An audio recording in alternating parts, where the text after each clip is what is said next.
Hello there and welcome to my reaction discussion, since it's the Eggman video, why are AAA games getting worse? I don't know. We'll see. I'm gonna immediately disagree that they do get worse.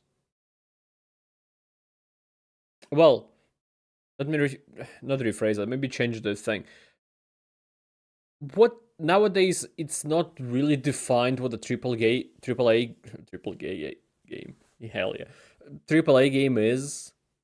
Like, how do you define what is a AAA and what is an indie game?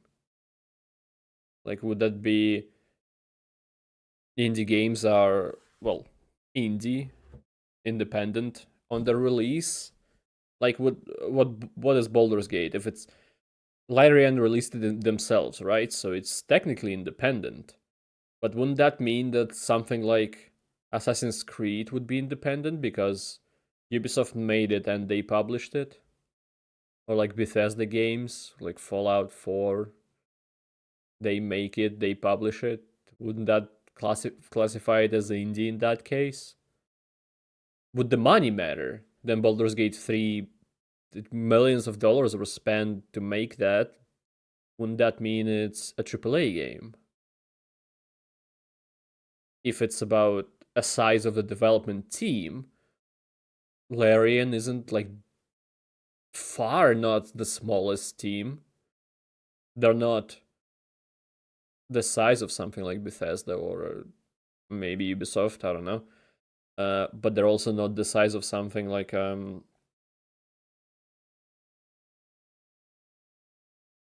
I can't think of an indie game studio, but someone like who made Dead Cells maybe, or Hollow Knight, or Ori, or is it just Microsoft? I don't know. Whatever. Let's see what he has to say. Wow. And then go off Star that. Wars Outlaws game looks pretty great. That's pretty good. You know what? Let's check out the official website and see if we can learn more about the. Good Lord, what is happening in there? Pre-order. Get 3 days early access. Pre-order. You want to pre-order the season's pass and get 3 days early access? Pre-order. That's four pre-orders on one screen. Extend K's journey with 2 upcoming DLCs. You want to play the exclusive Jabba's Fuckhouse?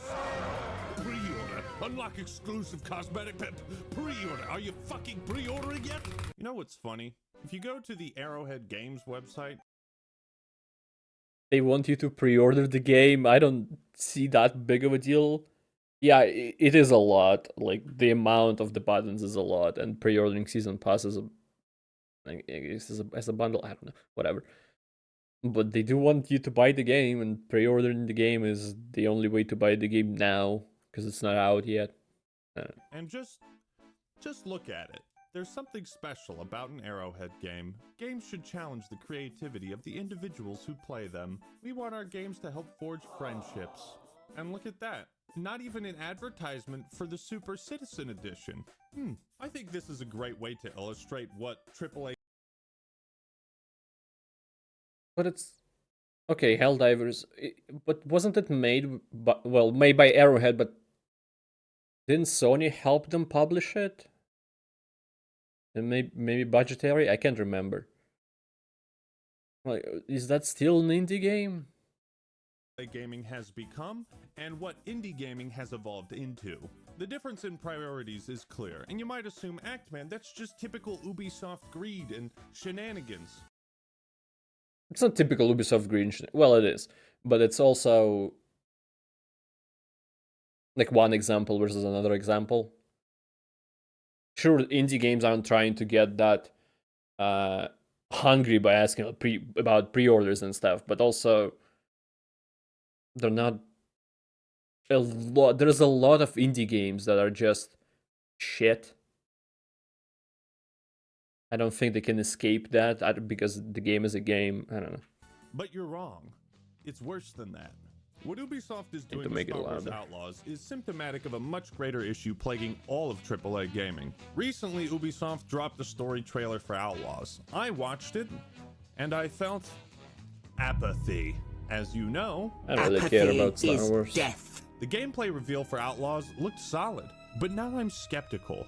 Maybe it was the boring writing, the generic presentation, or the fact that they're directing people towards the $120 version of the game instead of the standard version. Hello, I like money. Still, I don't remember Who the doesn't? last time I felt indifferent to a new Star Wars game.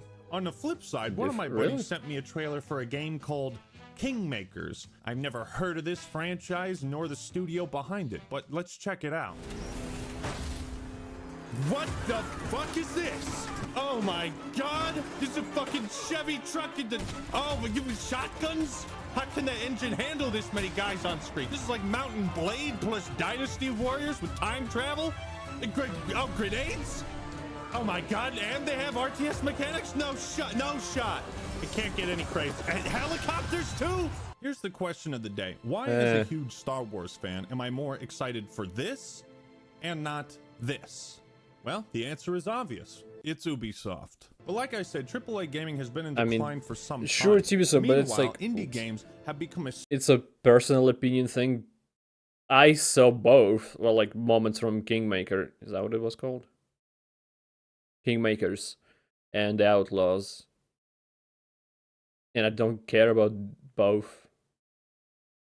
spawning pool for creativity and imagination.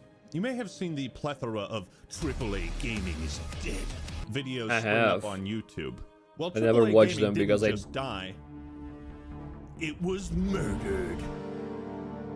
If you got that reference, welcome it's more back of a to suicide. 2017 YouTube. That's what you're Clearly, talking I'm about. not the only one who has felt disillusioned and apathetic towards recent AAA titles. But a lot of people focus Very on recent, how 2019. AAA games have gotten worse. They highlight the Right, obvious, 76, maybe excessive 2020. monetization, unfinished products being released. I can't masturbate to this character. And while these are all issues not even worth her- pointing it's- out, we that's need a to Photoshop- understand why these whatever. things are happening. The I bigger get the picture. joke, but you still. see, the reality is AAA games have become far too safe, formulaic, predictable, and just unexciting. Perhaps it's because you're an old, jaded nerd, Act-Man. No, True, but also Destiny 2 seems to be on the rise. Like with the final shape. That looks good. no, that couldn't possibly be it. Am I so out of touch?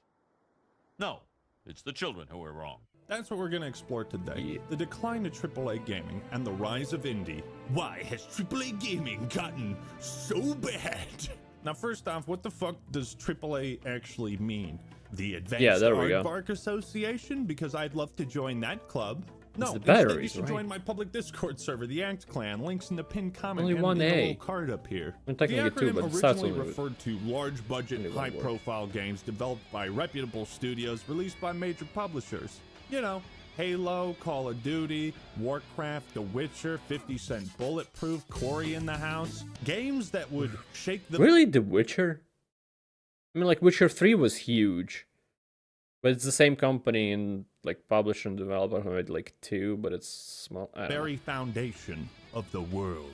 AAA games Cyberpunk as typically well. have large teams, expensive marketing campaigns, and copious amounts of funding.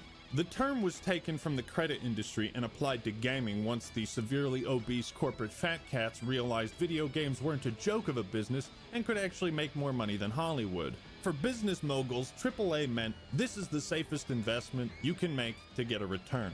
That's not the case anymore. Today, AAA mostly indicates the aspirations and cost of a game, not how safe an investment it is. From the 80s to the 2000s, there weren't many games that were commercial failures. It was mostly like failed consoles. And that's a good video to watch. But since the Well, there were 2010s, games as with AAA commercial gaming budgets failures. have grown exponentially, we've seen I watched a lot some of AVG. big-ass flops. Marvel's Avengers, Suicide Squad, Anthem, Redfall, Aliens Colonial Marines. And in the last 7 or so years, it also that seems made? like By many who was that popular made? franchises Alien have one. released what fans consider to be the worst entry in said franchise. Fallout 76, Battlefield 2042, Mass What was Effect it? entry in said franchise. Fallout Not counting Brotherhood of Steel, because that isn't a real game. What, Fallout Tactics Brotherhood of Steel, or Fallout Brotherhood of Steel? Okay, whatever. 76, Battlefield 2042, Mass Effect Andromeda. Maybe this I like Andromeda. I think Andromeda has the best gameplay in the series. not the best story, but I feel like if it was released a bit better, like just with the bugs and stuff. Even though I played it on release and I beat it, I didn't encounter many bugs. I encountered a lot of bugs, but I didn't encounter any bugs that were like game breaking or stuff like that. It didn't even crash, I don't think, once. Just some NPCs glitching and stuff like that. Maybe animation wasn't like perfect. But just gameplay wise, it's extremely fun to play. And if the game was released better and then received better, well, no matter, even if the game was released as it is and like blah blah blah, if they were able to make Andromeda 2, like continue make it the trilogy same as the original trilogy was, I feel like the story could have taken off. But we'll never know. This is all just a coincidence. But as one trained in the Force, you know that true coincidences are rare. So what gives? Why have things changed? Well, one of the driving factors behind the decline of AAA games is they've gotten too big. The pants do not fit anymore. For reference, vanilla World of Warcraft was made by a team of about 40 people. Helldivers 2 was made by a team of 100. Over 9,000 people contributed to Diablo 4. What, 9,000? Starfield. Yeah, but they didn't work, I'm assuming. But I don't think those 9,000 people worked like tirelessly on the game. It feels like just a couple of them were like freelancers that may, like some people were freelancers that work relatively regularly.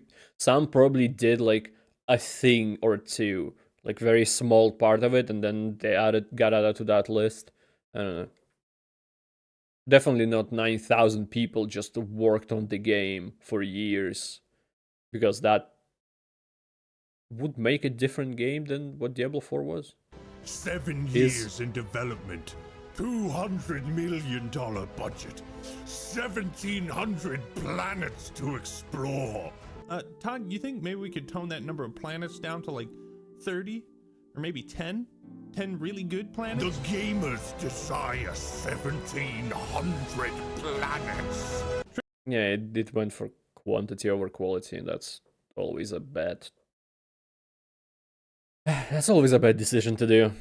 AAA games have exploded in size, scope, and cost to an unprecedented level. On one hand, a larger team has the potential to create something truly incredible, revolutionary, to realize their greatest ambitions. But this relies on having a cohesive vision amongst many people and the budget and resources to make it happen.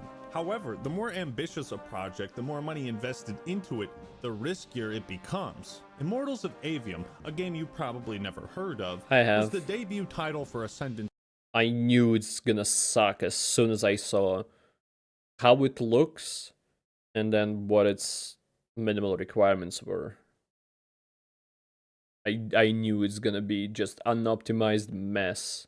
Studios. And for some inexplicable reason, the game was given a budget of 125 million smackaroos. No one bought it. Making it one of the most expensive video games ever made.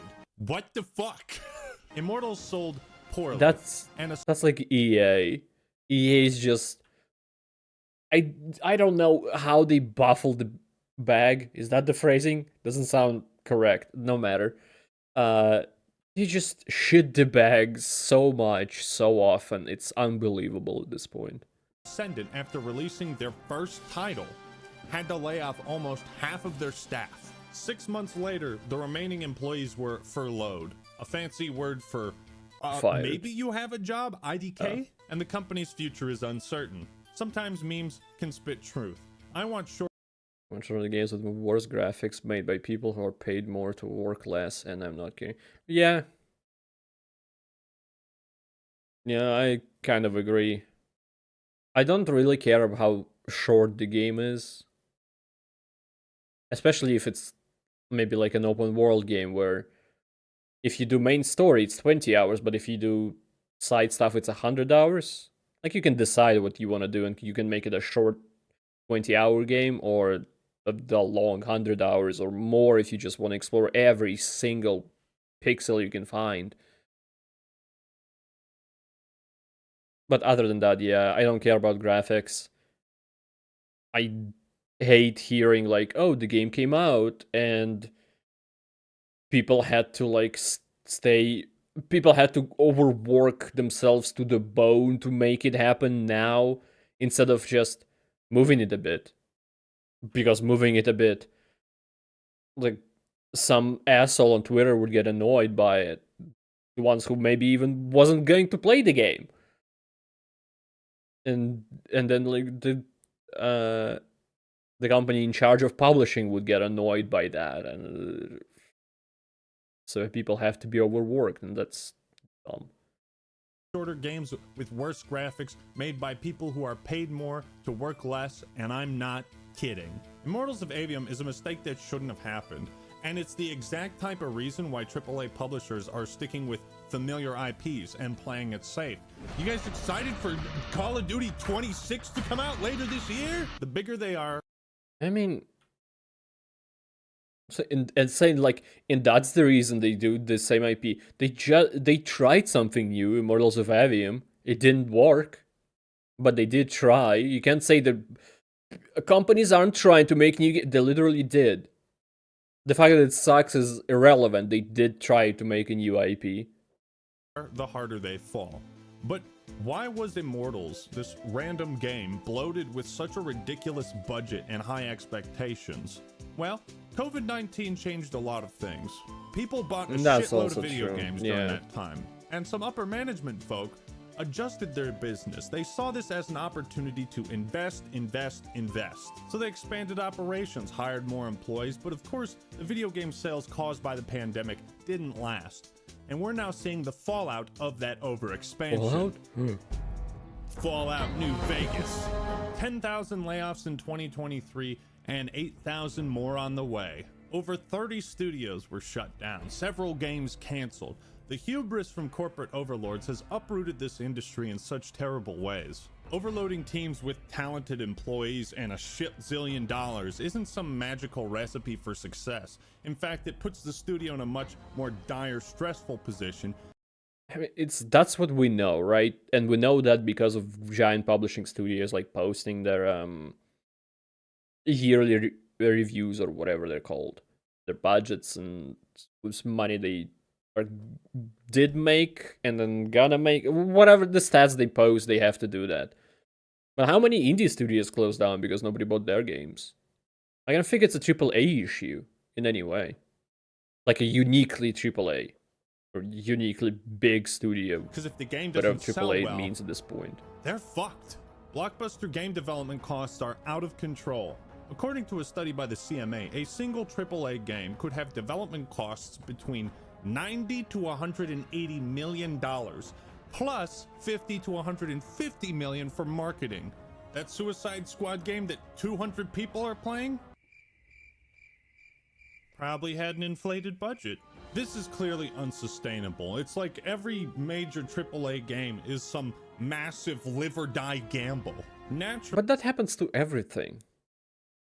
Like the movies. Now movies cost to make much more in making the movie and its marketing more than it did like 10 years ago, 20 years ago.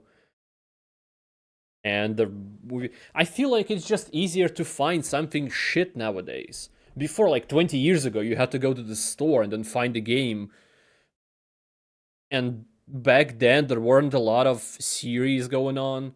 And even if there were, there maybe the store you go into didn't have a game you wanted. Or hoped that you wanted because you didn't know the game was coming out because there wasn't an internet like in your home back then. I don't know. Naturally, companies want to mitigate the world's different and nowadays. Avoid all the risk they can. So, again, they rely on established IPs and stick with what's familiar. And most of all, okay, AAA games are too safe. But the fucking Avium, I mean, safe. Maybe it's safe. So wait a minute, man. Whatever. You're telling me genre AAA is. games have become a greater risk, but also safer? That's a paradox, John. Think about it this way. The bigger the budget, The more employees working on a game, the more copies it needs to sell. Therefore, it has to appeal to a the price lower has to be common increased. denominator. They have to simplify and dumb down something. They cannot take risks or experiment. They have to stick with what has proven to work. This is a huge reason why indie games, they have to stick with what has proven to No, I thought it would recognize the actor. work. This is a huge reason why indie games such as Helldivers 2, Hades, Lethal Company are so much better at innovating on a popular formula or giving us something brand new. Which would you rather play, Back 4 Blood or Deep Rock Galactic? I better see Never some played fucking both. rock and stone in the comments. But that's the thing. But I probably would have chosen Deep Rock Galactic. But is Back 4 Blood a AAA? Is it made from, like, the devs are people who made Left 4 Dead that left Valve and made their own studio? Is there a publisher involved? Back 4 Blood. Developer, Turtle Rock Studios.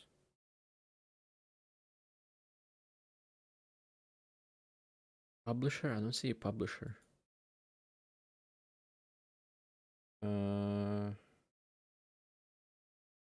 Oh, Warner Bros. Published it. At least it says it on Wikipedia. Okay. I don't even know if publishers aren't needed anymore, because you can release the game on Steam. Especially like with Hades.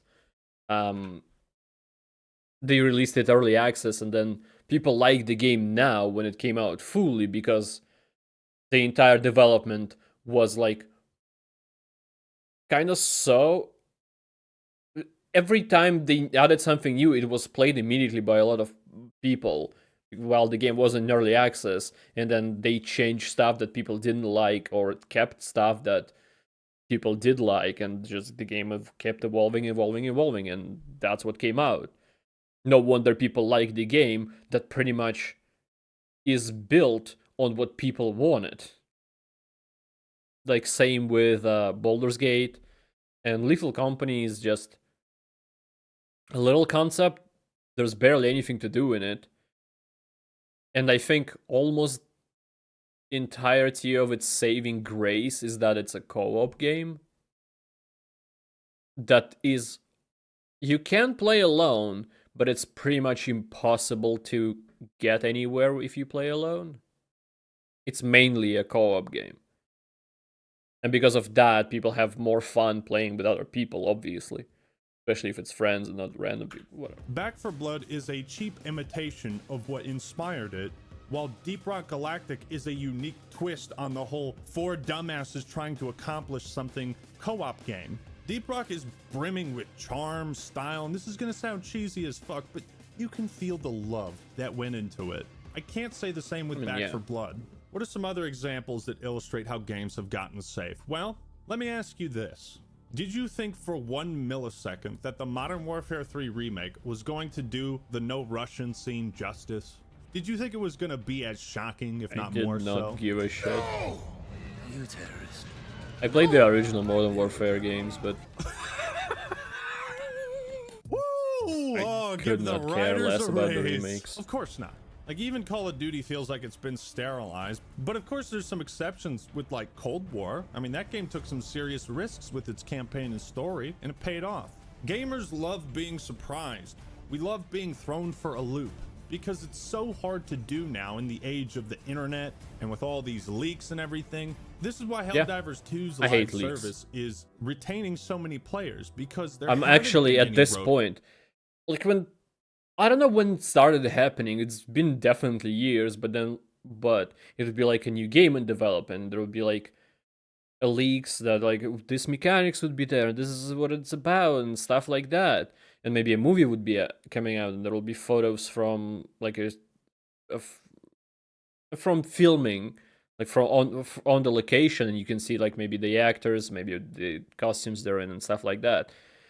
And I don't know if I've ever enjoyed that, but now I just hate it. Like, I know so much. Before trailer for Deadpool and Wolverine came out, before anything was known pretty much about the movie, there was so many fucking photos from filming, so many leaks. Like, this is the entire story that's gonna happen. I don't know who gives a shit about that. It's so annoying. I hate it. roadmaps going into Me. excruciating detail about what to expect.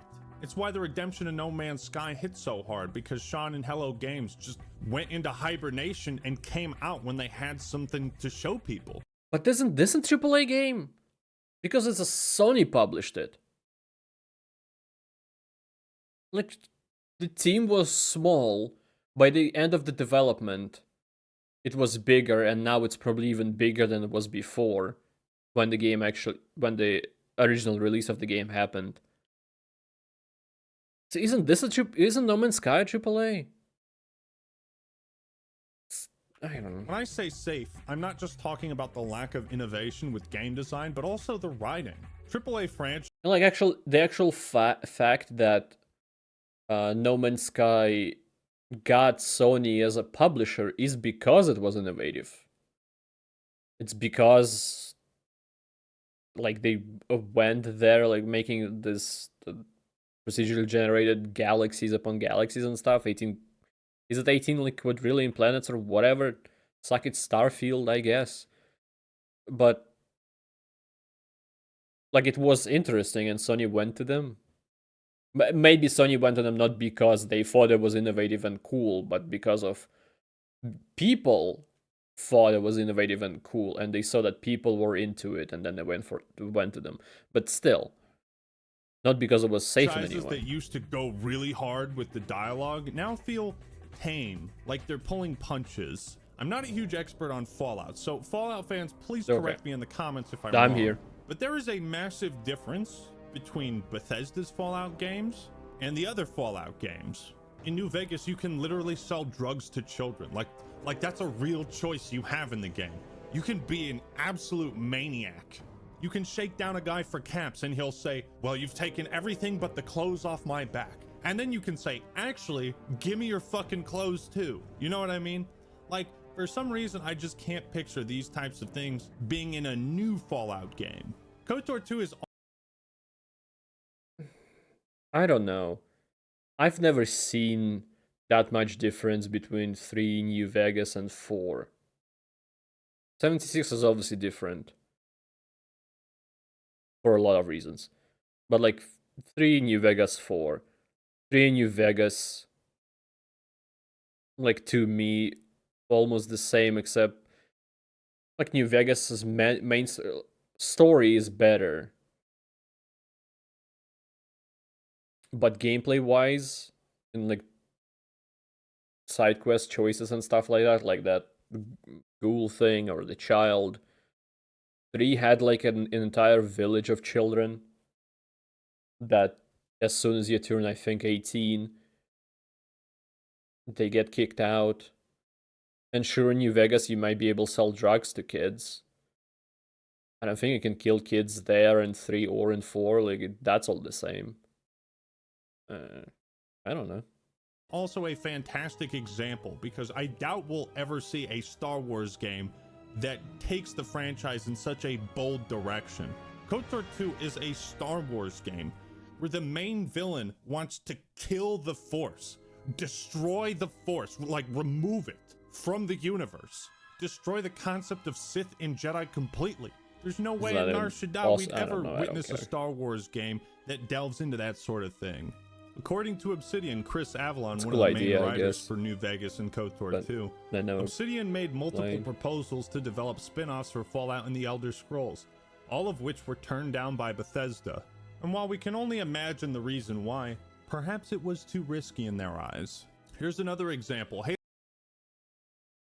I don't know if it's about risk. I don't know why, but I don't know. Maybe they just didn't want... They wanted to keep the canon to themselves. Because if there's a spin-off made that's with their agreement, it would be canonical, and maybe stuff there would mean that they can't do whatever they want to do based on their last game? I don't know. Or their world building, whatever Obsidian would have done in world building. Halo Wars 2.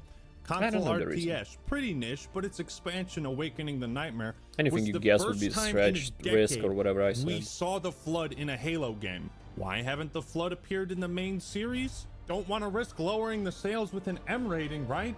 M-rated games don't sell too great, do they? Speaking of Rockstar, Why not? Why? I don't know what Flood is, but why would that increase the rating of a game? Like, you shoot aliens in Halo either way. Why does the Flood specifically would increase Halo's rating to M? I don't know. God, this industry pisses me off sometimes. LA Noire 2, where is it? Bully 2? And you might think, well, isn't that hypocritical, Ackman? You were just complaining about these companies sticking to established IPs. But both of these franchises only have one game. And that's kind of my point. Yeah, they probably didn't sell very well. But I never played Bully. I heard good things about it, but I did play a bit of LA Noire. I did enjoy it, and I wouldn't mind a new version of it. At least, like, nowadays, you can easily test the waters if a sequel worth it by making a remake, maybe even a remaster, if the game isn't that old. But like in LA Noire, the whole thing is that the face animation, you can tell by the face animation that it's if someone is lying or whatever, or hiding something. You can do that easily nowadays. Like, facial animation in games went a long way, and that is easy to make. If you The easy way to do it would be easy way to test the waters would be to remake like LA Noire 1 with new tech, or go all the way and just make LA Noire 2. I don't know. I feel like it could happen eventually. Instead of making one, $400 million game, why not cut a chunk of that out and develop multiple AA games? What if they took one of these $150 million AAA budgets and made a couple of $20 million bets with them, right? And just funded a bunch of projects, and the risk is much smaller. And Because it's not just about budget. You'll have to divide a team. If you're gonna work at it simultaneously, you'll have to divide your teams, especially if you got like 150 mil into 20 mil chunks. And I guess 10 mil will be left out, or you add 10 to make, I don't know, whatever. And making games in the same time, I feel like if you go quantity of your games over quality of them, you'll fuck it up. And after the success that GTA 5 had, Rockstar is not gonna divide their attention to anything else but 6, GTA 6. Maybe after that, there might go to like Red Dead Redemption 3 or something. I don't know. I would love that. I would love that more than GTA 6. But they're not gonna risk with invention, putting that much like money and effort into it. And they're not gonna risk putting not enough effort into the game that must be a successor. It must, to earn more money than GTA 5, at least in their eyes, GTA 6 must cost more than GTA 5 did. To make. At least to make. Probably to sell as well. Maybe like pay money per reload or whatever 2K guy said as well. No, money per reload wasn't 2K guy. Also, I think not 2K, but Take-Two, the owner of Rockstar, said something about, is it subscription? Oh, it was like $100 per hour or something to play the games. Whatever, I don't that remember. would be very good for the industry, and I wish AAA would take more risks like that with smaller teams. And you would get that cohesion. You would get that sort of singular vision, I think, and stronger creativity out of it. I at least understand the I don't know if that would be the case. Also, would that make it a AAA game? If it's only 20 mil, if AAA can go from 90 to 280 million and then GTA 6 is half a billion or whatever, 20 mil is nothing in comparison. Wouldn't that... I guess, wait, he did say AA somewhere before that, even though I think in the end he said AAA. That's why I got stuck on it. But yeah, it would like make a smaller game. This for Rockstar because their games are so overhyped. If they released a sequel that you thought was a 9 out of 10, that would feel disappointing. A bunch of Halo spin-offs were also pitched to leadership at 343, including an ODST-themed game similar to Helldivers 2. Imagine what could have been. I guess I just don't understand why the corporate side of game development treats every title like it has to be an all-in bet. Do you see what I'm getting at? So many of our favorite franchises that we grew to love because of how bold they were are now playing it safe. And that's why indie and AA gaming is thriving right now, because they can take risks. They're not obsessing over how many... Oh, so she said double A when the Helldivers was on screen, so I guess that's AA because they have a publisher, or at least like a big company behind them, like Sony, but they didn't put 100 million into it, so it's not AAA, it's AA. Oh, I hate the classifications. Can games be games? It's like same shit as console wars. It's now like game class wars. It's so weird. A game comes out. I don't give a shit what size it is, the size of the development team, the money put into it. I care about, is it good? Then yeah, if I like it, I'll play it. Like, but I would not give a shit about who made it. people are gonna buy the game. The developers of Palworld were like, well, hope this doesn't make us go bankrupt. Indie studios are operating at the level that AAA used to. And when you don't have to make hundreds of millions of dollars to keep your... That's the thing. They used to operate there when the AAA, I don't think existed, like as a class. They were pretty much indie themselves, or at least like the size of that. But yeah, it's kind of bloated now, but there are reasons why it's bloated. It's the size of the games, it's like the people behind the games. If you want the best voice actors, you better pay more money. You want maybe actors in it, you pay more money. You want the better team to work on it, you'll better pay them. While indie and stuff like that, they don't have the budgets like that. company afloat and not fire your entire studio, you can take risks. And going back to my initial comparison, What was it? and when you don't have to make hundreds of millions of dollars to keep your company afloat and not fire your entire studio, you can take risks. And going back to my initial comparison, I don't know, but the Mortals of Avium is, they put 125 mil into it. Would the game be better if they just put 20? Would it be like, a game kinda shit, but it didn't cost 5 times as much, so I guess it's good? That's not how that works. And if they didn't put,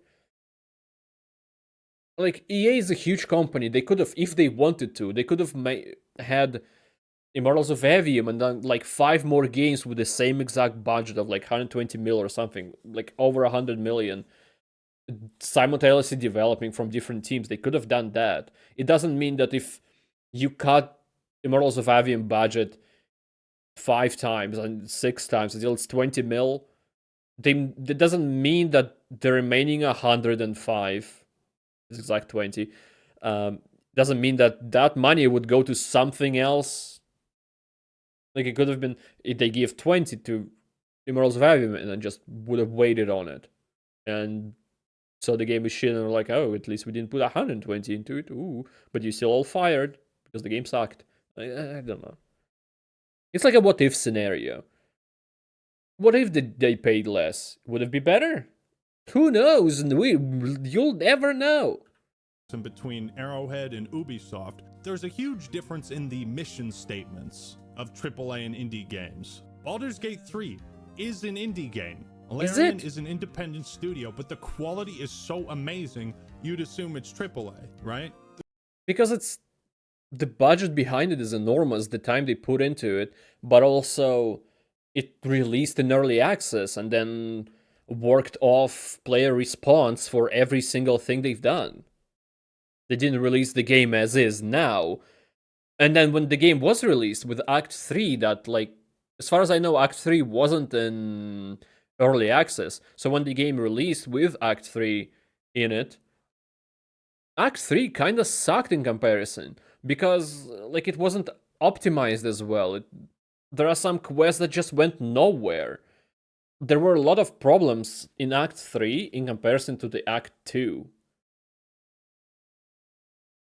It's not a perfect game. I love Baldur's Gate 3, but I don't. That's why I hate the classification, because I would take it as AAA. It's self-published, sure. Maybe by default it's indie, but I don't know. In that again, in that case, wouldn't be Ubisoft games be indie, because Ubisoft makes them, Ubisoft publishes them, so it's self-published, so it's indie. I don't know. The classifications suck nowadays. I don't think they matter in the slightest. There's this trend of indie developers. This is not a fight I want to fight at reassuring all. customers that they're not going to nickel and dime us. No, there are no in-game purchases in our game. We believe in providing a complete and immersive gaming experience without the need for additional purchases. Vermintide 2 is one of the only games to do loot boxes right, because they didn't sell them. At the height of the loot box craze, no less. Helldivers 2 doesn't let you pay for tiers in the Freedom Passes. Indie developers can afford to be more player-friendly because they don't have these investors hanging over their heads and these massive budgets. Yeah, but another thing is that it's not Helldivers. It's Helldivers 2. So there was some stuff behind it. People already knew about what Helldivers is. So there are probably a lot of returning players that played Helldivers 1. The look is intense. I can't. It's a sequel. So it's not a new IP that came out of nowhere from an indies to AA. Whatever the fuck. And also, like, comparing it to Outlaws or something, Helldivers 2 has nothing but a good gameplay loop. Like, there is no story, no like single player huge story or open world or anything like that. It just has some maps where you just fight and then you go back in the ship and then you dive and then you fight and then you go back to the ship. Like, it's a nice gameplay loop, but that's about it. It's same with like Lethal Company and stuff like that, where in Outlaws you will have, I guess, probably like a single player campaign. There's a lot of shit to explore, different planets and open worlds, I think. I don't know. It's like, it's, for me, it's not this size comparison. For me, it's more of a genre comparison. You can't compare games of different genres and as well different tiers, I guess. I don't know. You might think all these egregious microtransactions is just pure corporate greed, and there's a good chance some of it is, but it's also a safeguard, like a necessity. And I think the solution Kind of, yes. is just to make games smaller, dude. Now, a really shitty I don't know.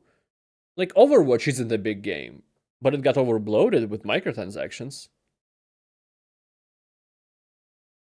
Like, sure, if you wanna, not if you wanna play, but like, I love World of Warcraft, but what annoys me is that you need to buy the game with all of its. Well, I guess you don't need to buy the game anymore.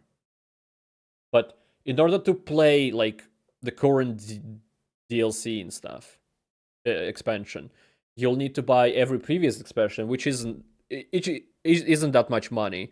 But you'll have to buy them. You still have to spend money on them. Plus, you need to buy the current expansion separately. Plus, you have to buy time to play. You have to buy in-game time. It's a subscription as well. Plus, well, that's it to play it. But then also there are different variations of current expansion, like different tiers. You can buy like a normal edition or an epic or legendary or whatever they call it, I don't know, deluxe. Plus there is a microtransaction store in the game. Like it's so much money, and I think Blizzard are just hopefully gonna be better now because they were bought out. But they making World of Warcraft extremely greedily, but also like they're also made Overwatch, and that's extremely like predatory, I guess. I don't know. At least Overwatch 2 is at least free, right? Maybe Overwatch 1 was free at some point. I don't know. Became free at some point. And but I wouldn't call that a big game. Like just at this point, because it's like cumulative since they keep making stuff for it. It's a service game, so they have to keep it alive. Byproduct of this risk-averse mentality is that a lot of these publishers are looking for a quick buck. And would if about loot boxes, would it be better if Overwatch was more similar to Fortnite, where there isn't a loot box, there's just a store where you can buy skins and they're like on rotation because there's a lot? Would that be better? Would people be less mad about loot boxes if there were none? But instead of loot boxes, you would be able to buy skins directly. That's probably is better, to be honest. They want to make easy money, so what do? Bingo! Flood the market with shitty remasters. Boy, there's been an abundance of these lately. The Last of Us 1 on PC, GTA Trilogy. Oh shit.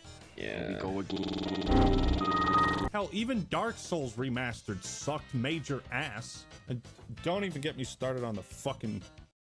I don't think it sucked major ass. It brought some new to the game, some stuff. I don't know if... I'm not sure what people's problem is with it, outside of the fact that when it came out, you couldn't buy the old version of the game anymore. That sucked. Prepare to Die edition, I believe. You couldn't buy that anymore after Remaster came out. That was the wrong move, but I think Remaster itself wasn't bad. It also has been years, it's not really recent. Battlefront collection. Did you know that at one sucked. point Warcraft 3 Reforged had like 3 people working on it? Like one guy was supposed to remake all of the cutscenes? And this is so perplexing. These studios dump 10 figures into a new game but can't even hire 10 people to make a decent remaster. It's like there's no middle ground. It's either no budget or dump the bank account. Meanwhile, Lethal Company, made by one guy. Now because studios are investing... Again, there's barely anything to do in the game. Like, the size of the game is extremely small. And I think the most fun it is because, like, most people enjoy it because of the co-op element in it. Not because of the game itself being good, which in my mind are two different things. Like, I think Monster Hunter is good, but when you play it with someone else, it's great. It's fan-fucking-tastic, but it's still playable alone. You still will enjoy it alone. Well, it depends on if you like it or not. But playing it with someone else is a different story. It's much better game when you play it with someone else, in my mind. And Lethal Company pretty much only has that you have to play with someone else mod. Playing solo would be pretty much impossible. Like, succeed in it. So much, they tend to interfere with the creative process to insane degrees. They see trends that are making money elsewhere, and they think, well, let's just throw that into our game. I'm funding this. What I say goes. Redfall lost 70% of its arcane staff during development, struggled the whole way. Development of Redfall began in 2018 as parent ZeniMax was quietly looking to sell itself and was encouraging its studios to create games as a service projects like Overwatch. Microtransactions were intensely encouraged. However, the problems in trying to develop Redfall surfaced early. Firstly, management kept offering conflicting visions of what the game would and should be, resulting in developer confusion about what they were creating. How to reconcile... Yeah, that... like publishers, when a game comes out and it comes out in a bad state, it's most likely than not that's a publisher's fault. But people most of the time, like when Cyberpunk came out, people would shit. First of all, when it got delayed, people shit on CD Projekt Red for not releasing it early, right? Then when it came out, people would shit because it's bugged and like stuff doesn't work and blah blah blah blah blah. Like same people would do that, but would shit on CD Projekt Red that had to release the game then. They would have probably would like another year of it in development to like not just polish it but make it playable. Because a lot of people couldn't even finish the game because there were game-breaking bugs where they would be just fucked. But people would scream at CD Projekt Red, who doesn't really have a say, or that much say at least, with when the game comes out. They have a limit, I guess. And whenever they are able to push the date out, they would be screamed at for pushing the game out.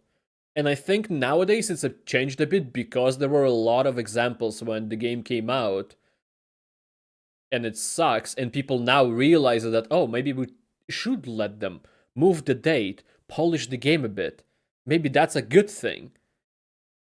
And at least to me, it feels like that's happening.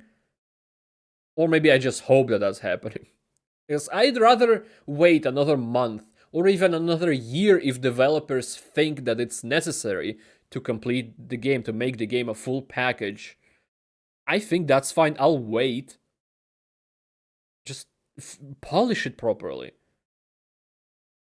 But there are people who wouldn't wait, and then because they wouldn't wait, the game would come out shit, and they'll be still angry anyway. Like, it doesn't matter. Single player and multiplayer within an Arcane game was never really resolved either. Secondly, Arcane employed fewer than 100 people, which had been enough to make a single-player game, but was not a healthy number for developing a large multiplayer game with microtransactions to manage. Outsourcing work to other studios was reportedly not enough to alleviate the strain. As a result of plummeting morale and lack of direction, veteran employees left the company in droves, with about 70% of the staff ultimately leaving Arcane. Redfall is not the only story of its 70%, about 70 people. You can look at most because it was AAA 100 flops people. or AAA games that severely disappointed, and you'll find something similar.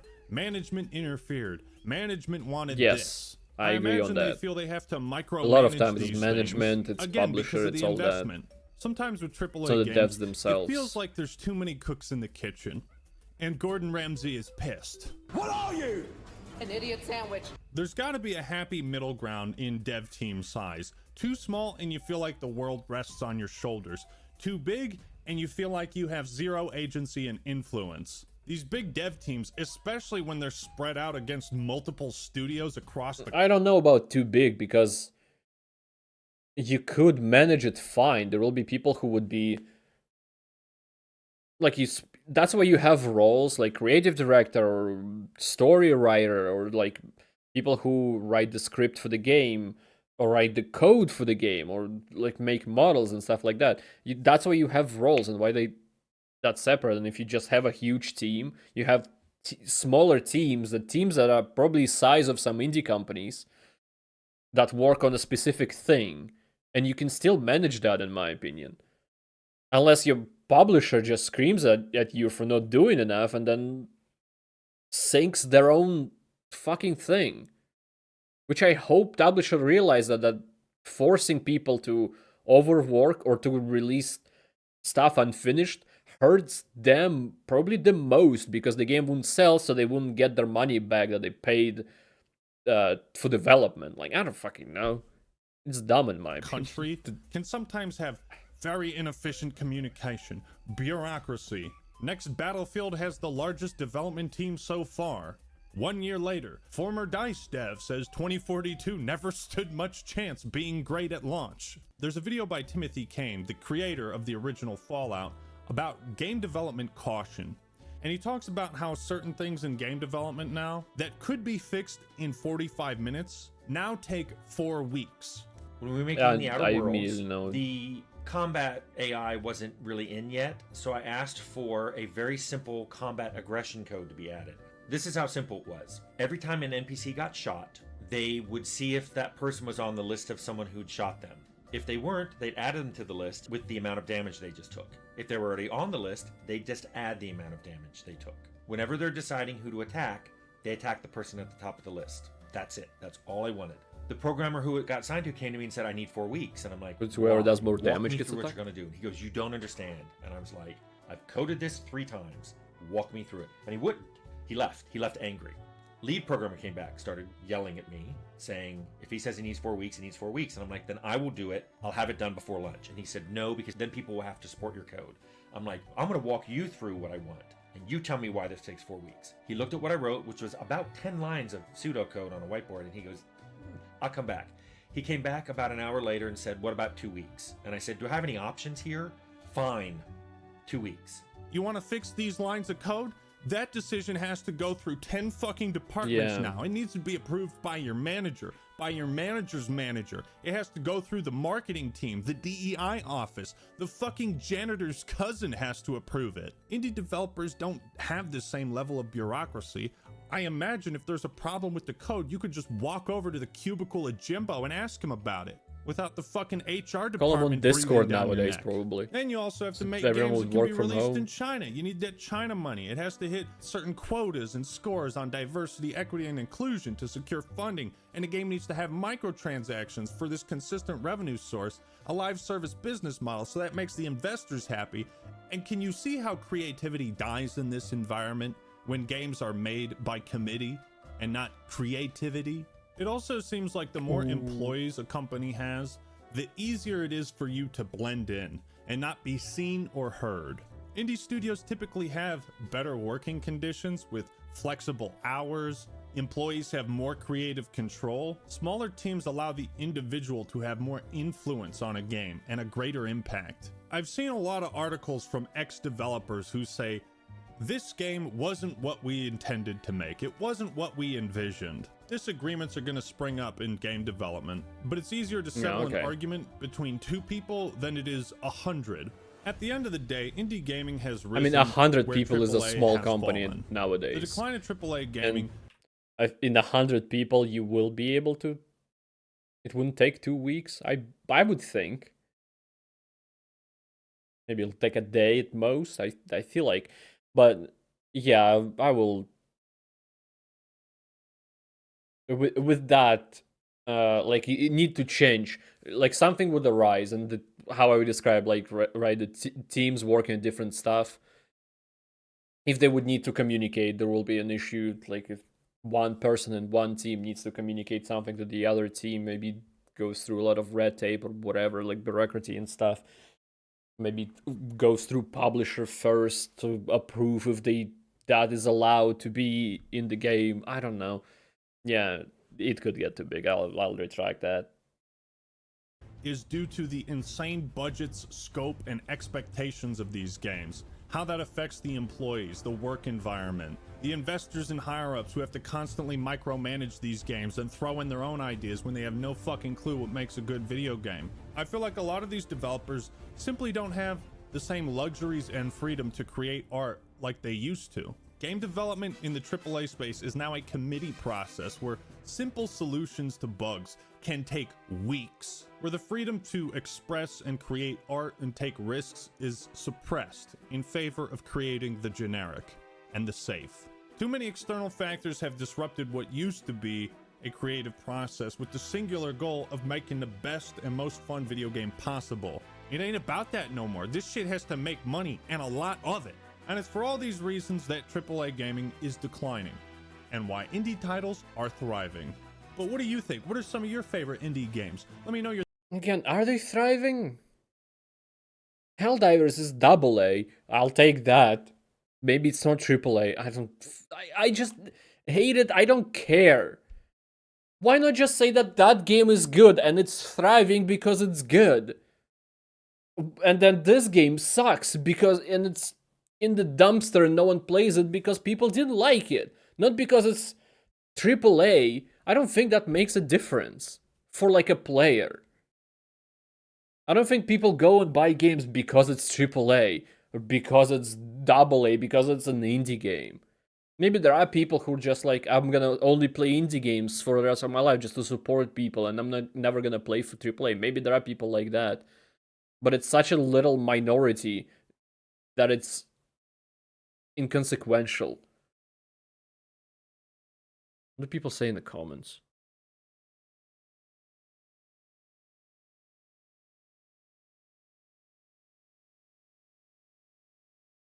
Mm. Yeah, Ubisoft makes quadruple A games.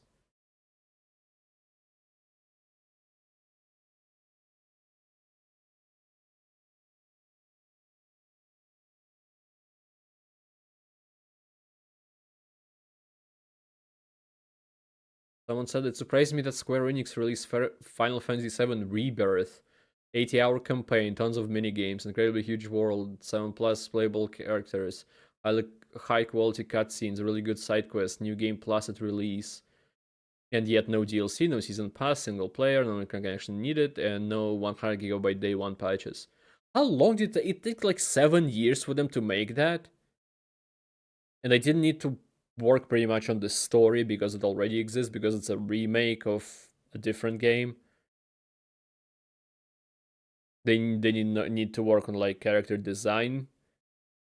They did definitely on the character models, but not like the how around how they would look. I don't know. Was it 7? I can't remember.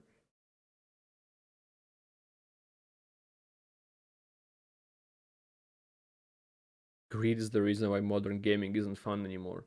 No, like saying modern gaming, that like includes indie games. It's in modern gaming, modern indie games. So none of the games, like, because what, Lethal Company wasn't fun to play because one guy that made it was too greedy for some reason? Is that why? I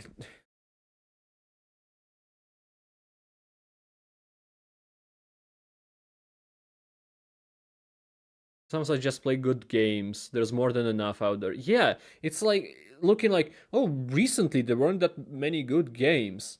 But you have such an archive of not recent, but still good games. Also, there are so many games that came out recently that there definitely were good games. AAA or not. Whatever qualification you want to throw at it, triple, double A, 1A. Is 1A indie? Or is there 1A and then indie under? I don't fucking know. Back then, video games used to be a form of art. Today, it just feels like a mass-produced consumer good that doesn't care about quality. I disagree. It's just the comment on. Fuck, what is the line? It was better back then. I guess in Russian we say that. I don't know if it didn't sound right. But like we say, it was better back then. It's for everything. Like, oh, movies were better back then. The music was better back then. You know? Oh, I guess it's like when I was back in my days. Like that's similar to that. Back in my day, games were fun, and now they're not. It's not because I don't have time to play games, or it's because there's such a selection of games of so many genres, so many teams that made them with passion or without. You can select so many. But instead of playing any of them, you're gonna go on Twitter and cry that this one game that you weren't even looking forward to, that you just heard it came out and it sucked, it sucks. That because that happened, you're gonna cry about it instead of playing a game that came out instead of today, yesterday, and it was good. But you wanna cry about something instead of playing a game. I don't know. Man. It's my fucking bedtime. I must leave. And I'm gonna sleep angry. Thank you everybody for watching this. I appreciate it a lot. I hope to see you next time, and goodbye. Have a great life because one of us has to.